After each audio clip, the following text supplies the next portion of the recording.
जरा बात करते हैं कुछ हुस्न की, कुछ खूबसूरती की, और हमारे साथ इस वक्त मौजूद हैं doctor Ayesha Humaira. Avenue 5D एक नया इदारा है जिसने पाकिस्तान में काम शुरू किया है। बड़ी ज़बरदस्त सर्विसेज ये ऑफ़र कर रहे हैं, और इंसान जिस तरीके से अपने आप को मॉडिफाई कर सकता है, जो टेक्नोलॉजी इस वक्त आ चुकी हैं दुनिया में, उन सब पर इनकी एक्सपर्टीज़ है। इनसे बात करते हैं और जानते हैं कि कैसे हम प्रोफेशनल इदारों से वो सर्विसेज ले सकते हैं जिनसे हमारी जो आउटलुक है वो तब्दील भी हो और उसका कोई नुकसान भी ना हो। Doctor Ayesha Humaira, consultant dermatologist and cosmetologist, हमारे साथ मौजूद हैं। अस्सलाम वालेकुम डॉक्टर साहिबा। जी वालेकुम अस्सलाम, कैसे हैं आप?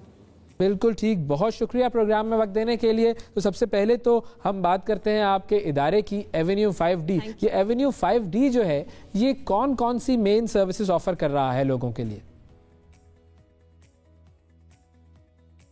एवेन्यू 5D एक्चुअली एक डर्मेटोलॉजी एंड कॉस्मेटिक क्लिनिक है, और यहाँ पर हम डॉक्टर्स को ट्रेनिंग भी प्रोवाइड करते हैं। आज हम कुछ मखसूस ट्रीटमेंट्स के ऊपर बात करेंगे, जिसके अंदर वो ट्रीटमेंट जिसमें नॉन सर्जिकली आपके खोए हुए बाल वापस आ सकते हैं, और वन टाइम ट्रीटमेंट होता है जिसके अंदर कोई डाउन टाइम नहीं होता। इसके अलावा हम कुछ ओबेसिटी के ऊपर बात करेंगे। आजकल लोगों को बहुत सारी कंप्लेंट्स होती हैं कि मोटापा बहुत ज़्यादा आ गया है। जगह कुछ पर्टिकुलर एरियाज़ होते हैं, आपका एब्डोमेन का एरिया है, आपके लव हैंडल्स हैं, या कुछ लोगों के आर्म्स बहुत ज़्यादा बड़े हो जाते हैं, फेस ब्रॉड हो जाता है, तो उसको नॉन सर्जिकली कैसे आप रिड्यूस कर सकते हैं। एंड मेरे पास बहुत सारे लोग नोज़ रीशेपिंग के लिए आते हैं, जो कि नॉन सर्जिकली किस तरह से आप अपनी नोज़ को ट्रांसफॉर्म कर सकते हैं। तो आज हम इन तीनों चीज़ों पर बात करेंगे। सही, तो पहले हम बात कर लेते हैं रीजेनरा। बालों के हवाले से बहुत सारे लोग चाहते हैं कि जी उनके बाल जो हैं वो ज़रा अच्छे हो जाएं, घने हो जाएं, या दोबारा वापस आ जाएं। तो ये टेक्नोलॉजी क्या है, रीजेनरा टेक्नोलॉजी, इसके बारे में प्लीज़ बताइए।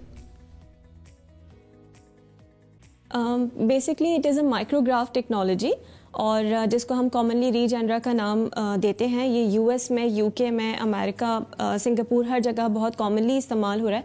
पाकिस्तान में हमने इसको इंट्रोड्यूस भी करवाया है, और बहुत अच्छा इसके अंदर हमें रिजल्ट्स भी मिले हैं। कान के पीछे से आपके यहाँ पे एक डोनर एरिया होता है जहाँ पे सबसे ज़्यादा फॉलिकल्स होते हैं, और यहाँ से हम ये माइक्रोग्राफ्स लेते हैं। इसकी ख़ास कोन होती है, एक मशीन होती है जिसके अंदर हम इसको थोड़ी देर के लिए ये काम करती है, और उसमें से एक लिक्विड फॉर्म में आपका एक पूरा फ्लूइड आ जाता है, जिसके अंदर आपके स्टेम सेल्स या प्रोजेनाइटल सेल्स होते हैं। स्टेम सेल्स या प्रोजेनाइटल सेल्स के अंदर ये क्वालिटी होती है कि वो आपके नेचुरली अपने ही बालों को, फॉलिकल्स को स्टिमुलेट करके आपके अपने ही बालों की ग्रोथ करवा देते हैं। बिकॉज बहुत सारे लोग ये कंसर्न होते हैं कि ये बाल हमारे अपने होंगे, ऐसा तो नहीं होगा कि हम ये ट्रीटमेंट करवाएं और उसके बाद ये चले जाएं।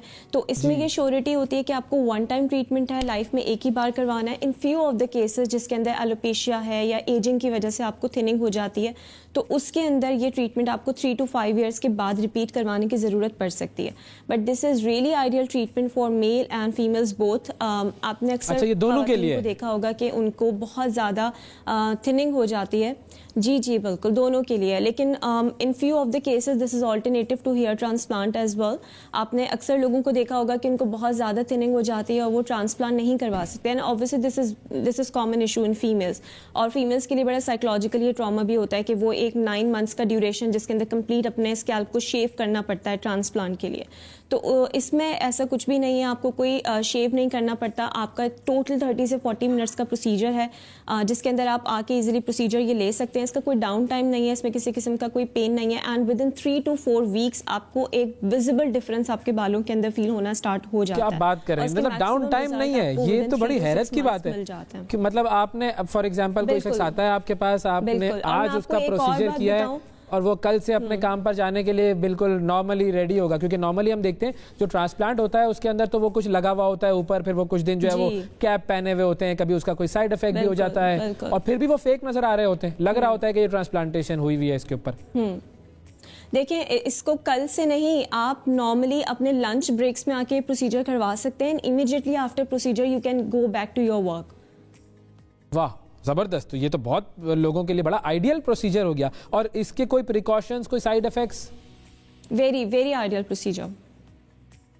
साइड इफेक्ट्स ऐसे जिसके कोई नहीं है, आपका अपना बॉडी का सेल्स है, आपके अपने स्टेम सेल्स हैं, प्रोजेनाइटर सेल्स हैं, कोई आर्टिफिशियल चीज़ यूज़ नहीं हो रही, किसी किस्म की कोई मेडिसिन यूज़ नहीं हो रही, बस आपको जहाँ से भी ऑब्वियसली जब हम कोई प्रोसीजर लेते हैं तो उसके सेप्टिक मेजर्स, प्रॉपर प्रोटोकॉल्स हमें फॉलो करने होते हैं, और एक दो कुछ टेस्ट होते हैं, जैसे कोई डायबिटिक पेशेंट्स हैं या उनकी कोई ऐसी हिस्ट्री है जिसके अंदर कोई एस्प्रिन या आप ब्लड थिनर्स ले रहे होते हैं, तो उसके कुछ प्रिकॉशंस होते हैं। हम एक दो दिन के लिए इस तरह के मेडिकेशंस को अवॉइड करवा देते हैं पेशेंट्स को।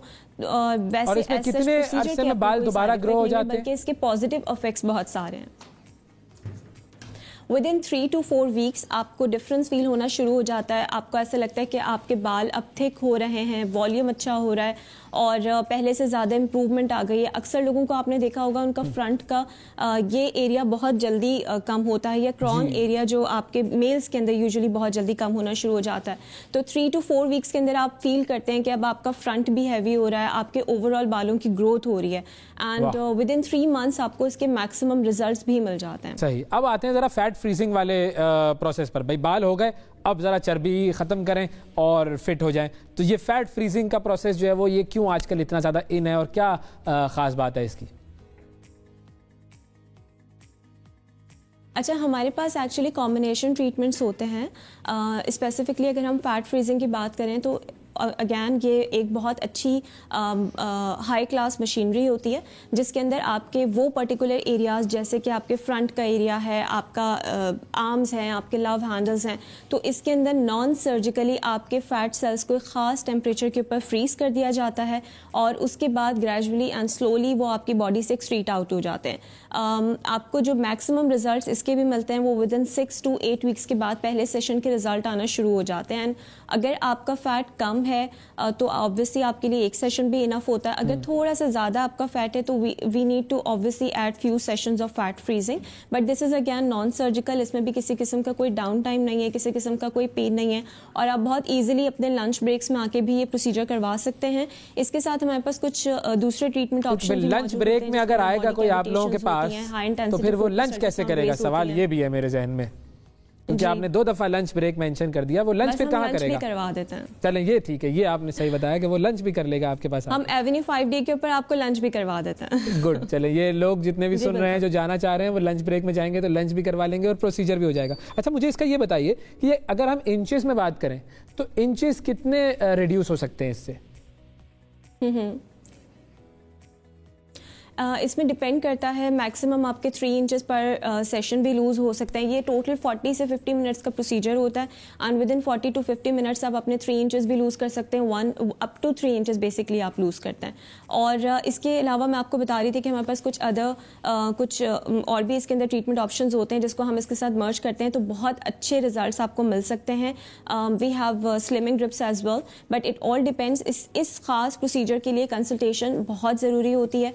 जब भी आप ये प्रोसीजर प्लान करें कंसल्टेशन ज़रूर बुक करवाइए ताकि हमें आपको गाइड करने में आसानी हो कि कितने नंबर ऑफ सेशंस आपको चाहिए होंगे, कौन कौन सी ऐसी दूसरी टेक्निक्स है जो हम इसके साथ मर्ज करके आपको बेहतरीन रिजल्ट्स बहुत कम अरसे के अंदर प्रोड्यूस करके दे सकते हैं। अच्छा, ये कितना सेफ है? वो लाइपोसक्शन वगैरह में तो मैंने जितना पढ़ा है उसमें ये होता है कि वो उसमें चर्बी भी जो है वो आपकी जब ख़त्म होती है तो स्किन लटकना शुरू हो जाती है और बहुत सारे इस तरह के साइड इफ़ेक्ट्स भी सामने आते हैं, तो ये कितना सेफ है? इस प्रोसीजर की ख़ास बात यह है कि जब आपकी बॉडी से फैट सेल्स निकलते हैं तो उसके साथ साथ आपको टाइटनिंग भी मिलती है।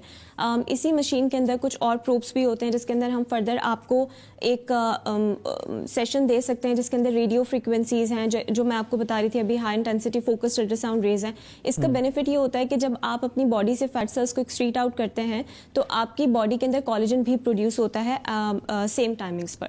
तो आपको सबसे अच्छी बात इन ट्रीटमेंट्स की ये है कि एक तो ये फॉरन से लाइपोसक्शंस होते हैं, कुछ केसेस के अंदर ऑब्वियसली हम लाइपोसक्शंस की तरफ ही जाते हैं, लेकिन पहले हमारे पास कोई ऑप्शन नहीं होता था। बहुत पॉकेट फैट्स के लिए भी हमें माइनर सर्जरीज के ऊपर जाना पड़ता था, लेकिन अब ये ऑप्शन है अवेलेबल कि आप मशीन्स के थ्रू उसको रिड्यूस करवा सकते हैं। सेकेंड ये कि आपको जब मशीन के थ्रू आप इसको रिड्यूस करवाते हैं तो इसमें बहुत स्लोली आपकी बॉडी से फैट एक्सक्रीट आउट होता है, तो आपको बहुत ज़्यादा लूजनिंग नहीं होती है सच। अगर आप उसको इमीडिएटली एक्सट्रैक्ट कर लेते हैं तो उन केसेस के अंदर लूजिंग ज़्यादा होती है। बट उसके साथ साथ हम आपको रेडियो फ्रिक्वेंसी के सेशंस भी ऑफर करते हैं, जिसके अंदर आपको मीनवाइल दोनों चीज़ें मिल जाती हैं। एक तो आपका फैट भी रिलीज हो जाता है और फिर आपकी बॉडी के ऊपर टाइटनिंग भी हो जाती है।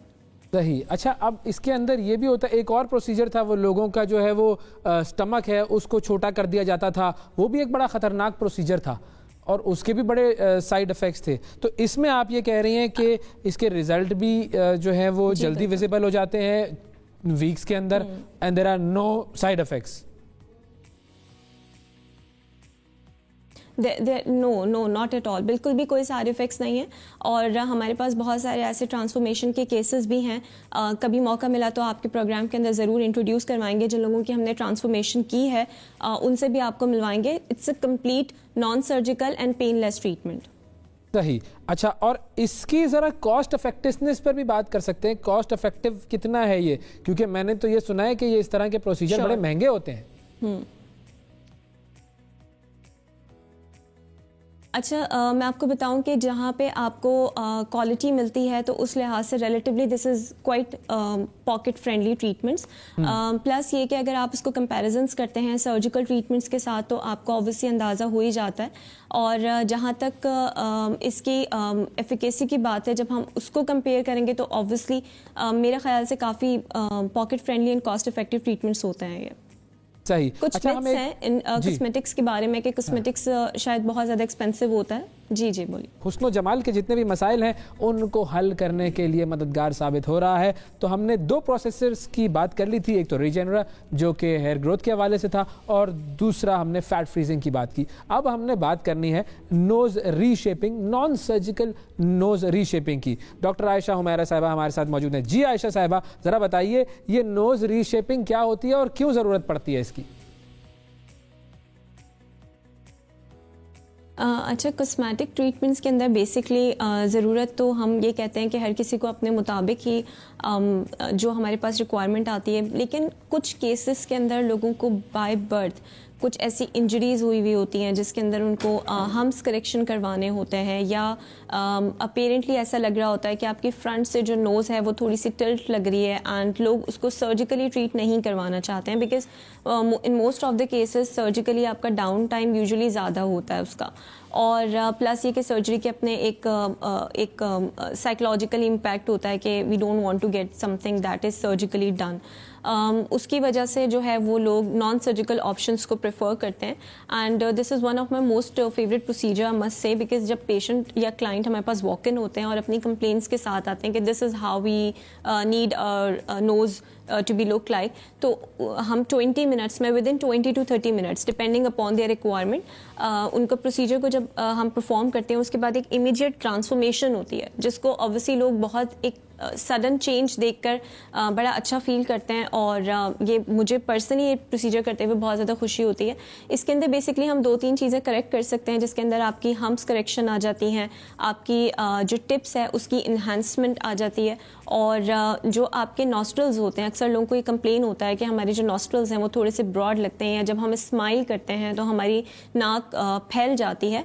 तो इस तरह के जो प्रॉब्लम्स हैं उसको हम नॉन सर्जिकली एड्रेस कर सकते हैं, जिसके अंदर हम कॉमनली लिक्विड राइनोप्लास्टीज करते हैं। लिक्विड राइनोप्लास्टीज के अंदर बेसिकली हाइलुरोनिक एसिड एक नॉर्मल कॉन्स्टिट्यूंट है जो हम तमाम लोगों की बॉडी के अंदर पाया जाता है। उसी को प्लांट ओरिजिनेटेड सोर्स से एक जेल फॉर्म के अंदर एक सिरिंज होती है या एक जेल फॉर्म के अंदर हम लिक्विड ले आते हैं, और उस लिक्विड को बेसिकली आपकी नोज़ के अंदर इंजेक्ट कर दिया जाता है ऑन सर्टन पॉइंट्स जहाँ पे हमें करेक्शंस करनी होती हैं। करेक्शंस के लिए भी हम इसको यूज़ कर सकते हैं, और अगर हमें अपनी नाक को थोड़ा सा शार्प करना है, पतला करना है, तो उसकी इन्हांसमेंट के लिए भी इसको हम यूज़ कर सकते हैं। और इसके अलावा डाउन टाइम ऐसे जिस ट्रीटमेंट का भी अगैन मैं वही बात कहूँगी जिस पर आप हंसेंगे भी कि लंच ब्रेक्स के अंदर प्रोसीजर करवाया जा सकता है। तो बेसिकली इसलिए कहा जाता है कि आपको एक मिसाल दी जाती है, आप अपने ऑफिस टाइमिंग्स से, अपने कॉलेज टाइमिंग्स के अंदर टाइम निकाल कर आ जाएं और आप ये ट्रीटमेंट करवा सकते हैं। ईजिली 20 to 30 मिनट्स में ये प्रोसीजर आपका कंप्लीट हो जाता है। इसमें किसी किस्म का कोई बेड रेस्ट नहीं है, पोस्ट प्रोसीजर कोई पेन नहीं है। ये हो सकता है कि आपको 1-2 दिन के लिए थोड़ी बहुत स्वेलिंग हो सकती है, जिसको हम मेडिसिन के थ्रू, आइसिंग के थ्रू कवर कर लेते हैं। अच्छा, इसमें यानी कि ये एक तो ये कि काटे बगैर होगा, तो कोई आपको ये नहीं कहेगा कि आपकी नाक कट गई। नहीं जी, कोई ये नहीं कहेगा आपको आपकी नाक कट गई। बिल्कुल कंप्लीटली नॉन सर्जिकल प्रोसीजर है। इसके अंदर बेसिकली हम 2 टेक्निक्स करते हैं। समटाइम्स हम इसमें थ्रेड्स भी यूज़ करते हैं। This procedure is called hiko nose lift. ये कोरियन टेक्निक है। कोरियंस को आपने देखा होगा कि उनकी नेजल ब्रिज काफ़ी ज़्यादा डिप्रेस्ड होती है कोरिया के अंदर, और जैसे आप लोग हम तमाम लोग आम जबान में कहते हैं कि चपटी नाक होती है, तो उसको उस नेजल ब्रिज को इन्हांस करने के लिए हम दूसरे प्रोसीजर्स भी ऑब्वियसली इसके अंदर मर्ज करते हैं। अगैन वो थ्रेड्स भी बहुत फाइन थ्रेड्स होते हैं, उसमें भी किसी किस्म का कोई पेन नहीं होता। हम नम करके क्रीम्स के थ्रू लोकल जो आपको नमिंग होती है वो करते हैं। और अगैन ये भी एक 20 मिनट्स का प्रोसीजर है, 20 टू मैक्सिमम 30 मिनट्स इसके अंदर भी परफॉर्म करने में लगते हैं, और ऐसे जिसके भी कोई साइड इफेक्ट्स नहीं है। ये भी वन टाइम प्रोसीजर है, बिल्कुल वन टाइम प्रोसीजर है। और सबसे अच्छी बात यह है, जी बिल्कुल, ये भी बिल्कुल वन टाइम प्रोसीजर है एंड इंस्टेंट ट्रांसफॉर्मेशन है। आपके पास कुछ बिफोर एंड आफ्टर पिक्चर्स चल रही होंगी, और इसके अंदर ये हमने जिस टाइम पे प्रोसीजर किया है, प्रोसीजर करने से पहले हमने एक पिक्चर ली है, और प्रोसीजर करने के फौरन बाद इस पिक्चर को हमने लिया है, और फिर आप इसमें आपस में इसका डिफरेंस देख सकते हैं कि एक तरफ जो है वो नोज काफ़ी आपको डिप्रेस लग रही है और सेकेंड साइड पर काफ़ी लिफ्टेड नोज आपको लग रही है। तो दिस इज इमीडिएट ट्रांसफॉर्मेशन। सही। अच्छा, मुझे ये भी बताइए कि इसमें कोई कॉम्प्लिकेशंस तो नहीं आ जाती? बहुत मरतबा ये भी होता है कि वो नोज़ या लिप्स की वो जो कर रहे होते हैं उसके अंदर लिक्विड डाल के ये सारा मामला, तो उसमें कभी कोई टेढ़ा हो जाता है, फिर वो बाद में सही नहीं होता। इस तरह भी बहुत सारे लोगों का हमने देखा है, तो ऐसा कोई चांस? अच्छा, ये बहुत इंपॉर्टेंट क्वेश्चन आपने किया है, बिकॉज मैंने बहुत सारे लोगों की करेक्शंस की हैं। होता क्या है, यूजुअली जहाँ से आप ये प्रोसीजर करवा रहे होते हैं पाकिस्तान में, this is very very common practice, कि जहाँ से आपको ये लगता है कि मुझे थोड़ा सा ये चीज़ यहाँ पे इतने की हो रही है, मैं वहाँ से इतने की करवा लूँ, बड़ी बड़ी कॉमन साइकी है यहाँ पर हमारे। तो हम ट्रेन लोगों के पास नहीं जाते हैं इस वजह से, क्योंकि जो आपको अच्छा प्रोडक्ट यूज़ करेगा, अच्छा ब्रांड यूज़ करेगा जिसके कोई साइड इफ़ेक्ट्स नहीं होंगे, और जो प्रॉपरली सर्टिफाइड लोग होंगे, उनके पास कॉम्प्लिकेशंस रेट बहुत कम होता है, ऑलमोस्ट नन होता है। और जो सर्टिफाइड लोग होते हैं, मैंने बहुत सारे लोगों की इस तरह के प्रॉब्लम्स को करेक्ट किया है। एस्थेटिक मेडिसिन की या नॉन सर्जिकल ट्रीटमेंट्स की सबसे खूबसूरत बात ये होती है कि अगर आप इसको अच्छे से परफॉर्म करें तो ये बहुत खूबसूरत ट्रांसफॉर्मेशन करता है। और अगर आप इसको रिवर्स करवाना चाहते हैं, आपका कोई भी ऐसा फिलर, कोई भी ऐसा प्रॉब्लम जो कि कहीं से भी आपका गलत हो गया है, वो भी आकर आप हमारे पास उसको ठीक करवा सकते हैं। That we can reverse it back. और हम क्योंकि ट्रेनिंग्स भी प्रोवाइड करते हैं, तो मैं हमेशा डॉक्टर्स को ये बात कहती हूँ, जो भी जूनियर डॉक्टर्स हमारे पास सीखने के लिए आते हैं, मैं हमेशा उनको ये ज़रूर बताती हूँ कि इसमें कौन से ऐसे एरियाज़ हैं जो हमें महफूज रखने चाहिए, सेफ रखने चाहिए। अब जो प्रॉपरली सर्टिफाइड नहीं होगा तो ऑब्वियसली उसके साइड इफेक्ट्स आ सकते हैं। जैसे आपने मुझसे बार बार कॉम्प्लिकेशंस के बारे में पूछा है, जी बिल्कुल। अगर आपने एक रॉन्ग जगह पे एक फिलर इंजेक्ट कर दिया, या आपने किसी आर्टरी को, मेजर आर्टरी को ब्लॉक कर दिया, तो उसकी वजह से आपको ब्लाइंडनेस भी हो सकती है। This is how it could be dangerous as well. लेकिन अगर आप प्रॉपर डॉक्टर्स से करवाते हैं, सर्टिफाइड लोगों से करवाते हैं, जिन लोगों को एनाटमी पता होती है, जिनको ये पता होता है कि मैंने कहाँ पे इस इंजेक्ट को कितना यूज़ करना है, तो उसमें आपको साइड इफेक्ट्स के चांसेस ज़ीरो हो जाते हैं। बिल्कुल ठीक है जी, बहुत शुक्रिया अदा करेंगे। डॉक्टर आयशा हुमैरा हमारे साथ मौजूद थी एवेन्यू 5D से, और हमें बता रही थी मुख्तलिफ प्रोसीजर्स के बारे में। सबसे इंपॉर्टेंट बात, सेफ्टी बहुत ज़रूरी है। सेफ्टी अगर इंश्योर हो रही है तो फिर आप किसी प्रोसीजर की तरफ जा सकते हैं। सेफ्टी के बगैर ये तमाम प्रोसीजर जो हैं वो फिर बड़े महंगे पड़ जाते हैं।